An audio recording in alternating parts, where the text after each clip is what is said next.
ప్రార్థన 2 కొరింథీలు 3:18. పరిశుద్ధుడా పరిశుద్ధుడా పరమందు దూతగణములచే పరిశుద్ధుడు పరిశుద్ధుడు పరిశుద్ధుడని మహిమపరచబడుచున్న దేవా, కొనియాడబడుచున్న ప్రభువా, నేటి ఉదయం మేము కూడా మీ పరిశుద్ధ నామమును మహిమపరచునట్లు సజీవులుగా మేల్కొల్పిన మీ కృపకై స్తుతులు స్తోత్రములు అర్పిస్తున్నాము. ప్రభువా, తండ్రి వద్ద అన్నకు చెందవలసిన దీవెనలు మోసముతోనూ పూటకూడు పెట్టి జ్యేష్ఠత్వము లాక్కున్న యాకోబు కేవలము మీ స్పర్శ తాకగానే అన్నను ప్రభువా అని సంబోధించాడు. అన్నకు తన ఆశయంతా కానుకగా ఇచ్చుటకు సిద్ధపడ్డాడు.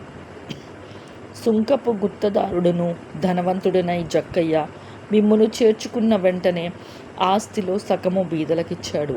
అన్యాయంగా తీసుకున్న వాటికి 4 గంతలు చెల్లించుటకు సిద్ధపడ్డాడు. అయ్యా, ఈ ఇద్దరి జీవితాల్లో మీ దర్శనంతో మార్పు వచ్చింది.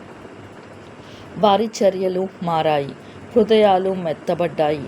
వారి మాటలు మీ పనులు మహిమను కనపరిచాయి. ప్రభువా, యాకోబు వలె జక్కయ్య వలె మమ్మను కూడా దర్శించు. మీ దర్శన అనంతరం మా జీవితంలో మార్పు కనిపించనివ్వు. మా మాటలు, మా ఆలోచనలు, మా ప్రవర్తన అన్నీ మీరు కనిపించేలా మీ మహిమను ప్రతిబింబించే అద్దము వలె కనిపించినట్లు మహిమ నుండి అధిక మహిమను పొందుచు మీ ఆత్మచేత పోలికలోనికి మమ్మను మార్చుమని యేసయ్య పేరిట ప్రార్థిస్తున్నాము తండ్రి. ఆమెన్.